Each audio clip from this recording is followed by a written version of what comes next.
বাংলা জুড়ে ছড়িয়ে রয়েছে অসংখ্য মন্দির, নানান লোকশ্রুতি ও কিংবদন্তি মিশেলে মন্দিরেরা হয়ে ওঠে মিথ। এমনই একটি মন্দির হলো পশ্চিম বর্ধমানের আসানসোল এলাকার কল্যাণেশ্বরী মন্দির। ঠিক কবে কল্যাণেশ্বরী মন্দির তৈরি হয়েছিল তার কোনো প্রমাণ আজও মেলেনি। কল্যাণেশ্বরী মন্দির বরাকর নদীর ধারে পশ্চিমবঙ্গ এবং ঝাড়খণ্ড সীমান্তে আসানসোলের কাছেই অবস্থিত এই মন্দির। নমস্কার, আমি সাধন চক্রবর্তী।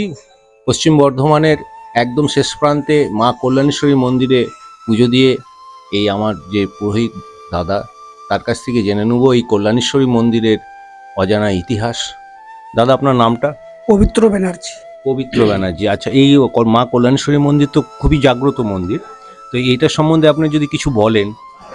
এটা কালীমা, জগৎ কল্যাণার্থে মায়ের নাম হচ্ছে কল্যাণেশ্বরী।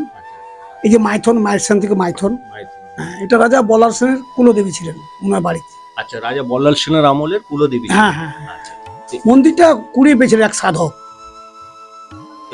কুড়িয়ে। হ্যাঁ, মন্দিরটা তারপর ওই যে মায়ের বারান্দা, শিব মন্দির অনেক পরে হয়।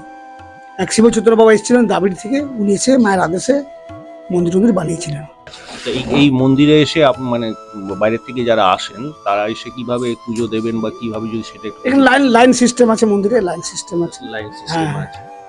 মায়ের তো এখানে কোনো মূর্তি বা সেরকম কিছু নেই? না, ছোট্ট আর দক্ষিণে কালী মূর্তি আছে, আর আসল মূর্তি ওই গুফার ভিতরে আছে মায়ের। আচ্ছা, সেটা সবার সামনে না, ওটা 70 ফুট নিচে আছে। 70 ফুট নিচে? হ্যাঁ, মায়ের ঘর আছে নিচে। এখন যে মন্দির তো অনেকটাই সাধারণ মানুষের কাছে মন্দিরের মাহাত্ম্য যেটা সেটা পৌঁছেছে, তো মানুষজন দূর দূরান্ত থেকে আসে। হ্যাঁ, অনেক দূর বিদেশ থেকেও আসে এখানে। আচ্ছা, আমাদের অনেক বাঙালি আমেরিকা থাকে, লন্ডনে থাকে, ওরাও আসে, বছরে একবার আসবেই। হ্যাঁ হ্যাঁ, ওই দুর্গাপুজোর সময় আসে। এই মন্দির চত্বরে ধরুন তারা এসে পুজো দেয়, এখানে থাকার জায়গা, তারা থাকতে যদি চায় সেরকম কিছু ব্যবস্থা? হ্যাঁ, লজিং আছে, লজ আছে, আপনার হোটেল আছে বড় বড়। আচ্ছা, আমাদের পশ্চিমবঙ্গ বলুন, ভারতবর্ষের অনেক মন্দিরেই নানান রকম দক্ষিণা বা কিছু বাধা থাকে যে এত দিতেই হবে। না, আমাদের মধ্যে কোনো কিছু নেই। হয়তো আমরা বলবো যে দিন কিছু 10 টাকা দিলে, জোর নেই আমাদের মধ্যে, কোনো জোর করে সংকল্প করিয়ে। অনেক মন্দিরে দেখেছি যে জোর করে আমাদের মন্দিরে আপনি যা দিবেন তাই আমরা নিয়ে নিই। একবার তো বলার উদ্দেশ্যে কিছু দিয়ে যান, এটাই বলি আমরা। আমাদের মন্দিরে ধরুন, মন্দিরটা খুললে 5,000 টাকা খরচা আছে। মন্দিরে খাটা, ডম, চৌকিদার, নাপিত, চাকর বাকর, বুঝলেন, চৌকিদার আছে। যার পালা সেই ম্যানেজ করে, পালা সিস্টেম আছে। আজকে আমার পালা, কালকে উনার পালা, আরো কারো পালা। সরকারের পৌরসভা থেকে কিছু? কোনো কিচ্ছু না, কোনো কিছু না, না না না না, কোনো কিছু পাই। মন্দিরের সমস্ত কিছুটাই পালাদার করেন, যে মন্দিরে পালাদার আছেন সেই করেন। আমি 40 বছর আগে যেরকম মন্দির দেখেছিলাম, এখন দেখলাম অনেক নতুন রং হয়েছে। হ্যাঁ, রং টং হয়েছে, অনেক রুম টুম বেড়েছে মন্দিরের পিছনে। ওগুলো আমরা থাকার জন্য ব্যবস্থা রেখেছি, কিন্তু আমাদের বেড বিছানা নেই, তো তাই অনেকে থাকে না। আচ্ছা, বাইরে থেকে যদি আসে তাহলে আপনার ফোন নম্বরটা আমি দিয়ে দেবো। হ্যাঁ, দিয়ে দিবেন। হ্যাঁ, ফোন নম্বর দিয়ে দিবেন। দাদার নাম আরেকবার বলুন। আমার নাম পবিত্র ব্যানার্জি। নমস্কার, পবিত্র ব্যানার্জি দাদা নাম, ওনার ফোন নম্বর এবং বিয়ে, পৈতে, অন্নপ্রাশন সব ব্যবস্থা আছে সমস্তটাই। হ্যাঁ, অনেকে মানে রান্না বান্না পিছন দিকে করে, বুঝলেন তো, যেটা আমরা বলি পিকনিক টাইপ। এখানে অনেক জলের ব্যবস্থা ভালো আছে, লাইনের ব্যবস্থা ভালো আছে। তাই কেউ এসে বলে হ্যাঁ যাও, বসো, দিয়ে পিছন দিয়ে রান্না বান্না করে খাও। আমরা এখানে মুরগি মাংস করতে মানা করি। মাংস হবে না, মাংস হবে, কিন্তু মুরগি বাদ। মুরগিটা খালি বন্ধ। খাসি মাংস অনেকে নিয়ে আসে, যা করো বিয়ে পার্টিরা আনে, ওদের বরযাত্রী আছে, কোন পেছন দিকটা, তাই? হ্যাঁ, পিছন। হ্যাঁ, তো দাদার কাছে আসবেন, আমি ফোন নম্বর আপনাকে দিয়ে দেবো। আপনাদের সমস্ত রকম ব্যবস্থা দাদা করে দেবে। হ্যাঁ, দোকানের নামটা একটু বলো।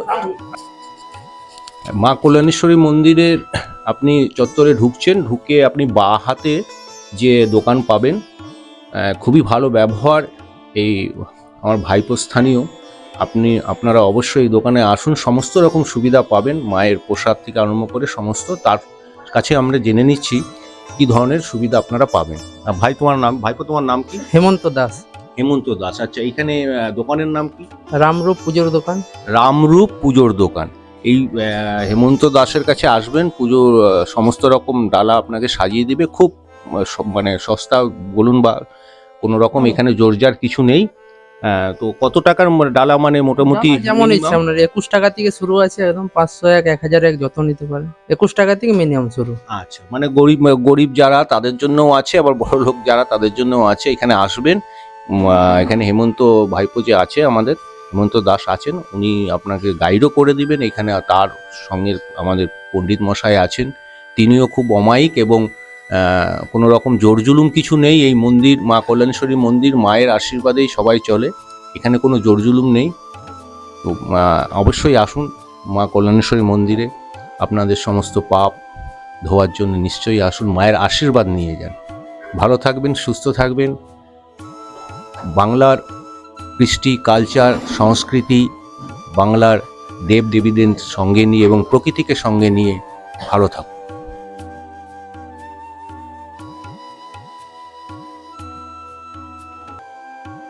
কথিত আছে 1200 বছরের পুরনো এই মন্দিরের প্রতিষ্ঠা করেছিলেন মহারাজা বল্লাল সেন। মন্দিরের প্রাচীন তথ্য থেকে জানা যায় খ্রিস্টীয় দ্বাদশ শতাব্দীতে কাপালিক দেবদাস চট্টোপাধ্যায় মা কালীর সাধনা করার জন্যে এখানে আসেন। সেই সময় এই এলাকায় ছিল ঘন জঙ্গল। শোনা যায় রাজা বল্লাল সেন ছিলেন এই কাপালিকের ভক্ত। কাপালিকের নির্দেশ মেনেই তিনি অধুনা শ্রবণপুরে একটি মন্দির নির্মাণ করেন। সেখানেই বহু বছর আরাধনা হয় দেবী শ্যামারূপার। শ্রবণপুরে জনবসতি গড়ে উঠলে দেবী নাকি কোলাহলে রুষ্ট হয়ে কল্যাণেশ্বরীতে একটি 1 ফুট গভীর গর্তে আশ্রয় নেন। সেখান থেকে এখানে পূজিতা হচ্ছেন দেবী কল্যাণেশ্বরী। কল্যাণেশ্বরী দেবীর নামেই পরবর্তীতে মাইথুন নামটি প্রচলিত হয়। ভ্রমণ পিপাসু বাঙালির কাছে মাইথুন অত্যন্ত জনপ্রিয়। আর যারা মাইথুন ঘুরতে এসেছেন তারা দেবী কল্যাণেশ্বরীর মন্দিরে যাননি এমনটা খুব একটা হয় না। মা কল্যাণেশ্বরী মন্দিরে পুজো দিয়েই তবে সবাই মাইথুন ঘুরতে যায়। প্রাচীন দেবীপীঠ বলে পরিচিত কল্যাণেশ্বরী মন্দির নিয়ে হয়েছে সিনেমা, রয়েছে অজস্র অলৌকিক গল্প গাথা। দেবীকে নিয়ে অন্য জনশ্রুতিও রয়েছে।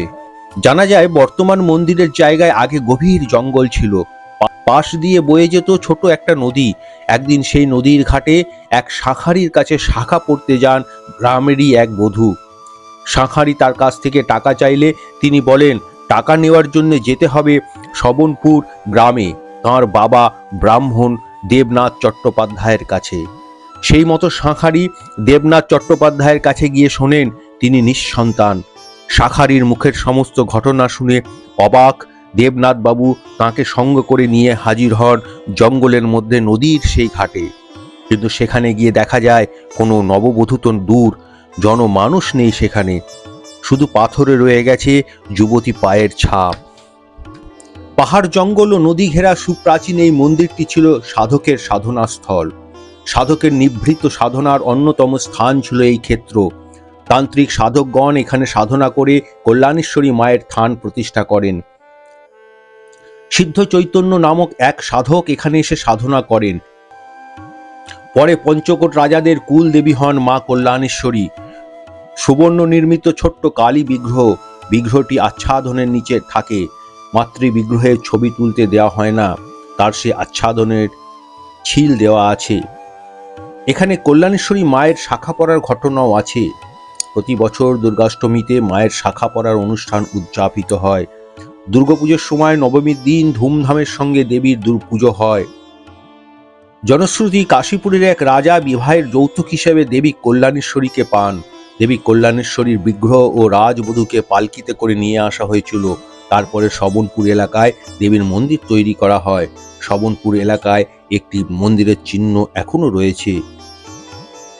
লোকশ্রুতি অনুসারে প্রথমে সেখানেই বিরাজমান ছিলেন দেবী কল্যাণেশ্বরী।